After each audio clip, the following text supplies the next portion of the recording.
It seems like any franchise, if you turn your head and squint hard enough, can be adapted to a pinball table. Heck, that's kind of how the industry survived for a time.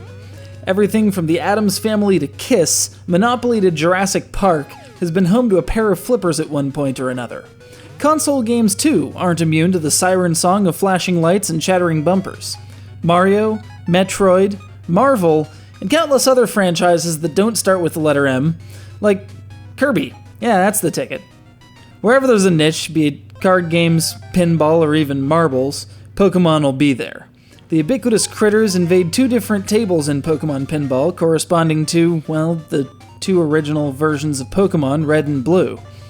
As in the real game, you collect Pokemon, evolve them, and travel from town to town, except in this iteration, the end goal is a high score rather than to be the best like no one ever was.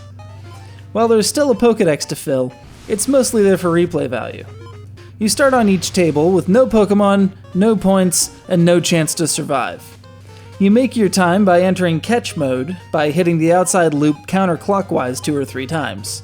This silhouettes a Pokemon in the bottom screen, which you reveal by hitting the targets in the upper field 6 times. Once revealed, 4 quick taps and it's yours.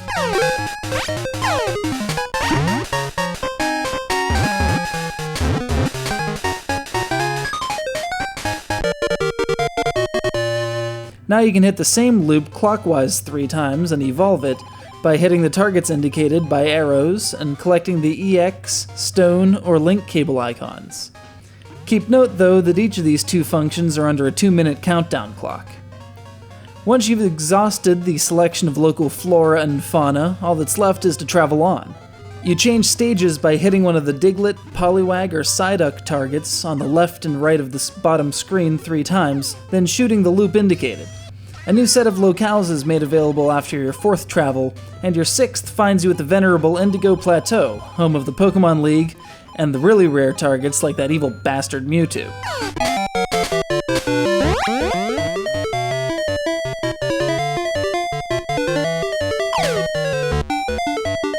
As one of the few Game Boy Color games to include its own rumble-pak, Pokemon Pinball already stands out, mostly because its odd form factor prevents it from being stacked along with other games. But it's more than that. Sure, some attempts to cash in on the Pokemon franchise have been a bit, shall we say, desperate. I don't need my macaroni and cheese to use soft-boiled no matter how super effective it is. But this pinball title manages to do justice to the overarching gotta catch 'em all mantra while still being true to the goal of pinball. Hit things, get points, don't drop the ball. That last point is aided by some, shall we say, generous physics. If you're stuck in a death lane, sometimes all you have to do is tilt the bejesus out of the table to magically fling the ball back into play, defying gravity, common sense, and human decency.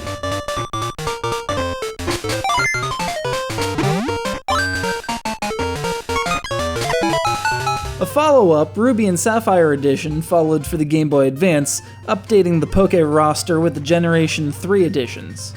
For me, though, I'll just fondly remember the days when I slammed through battery after battery, town after forest, bumper to bumper.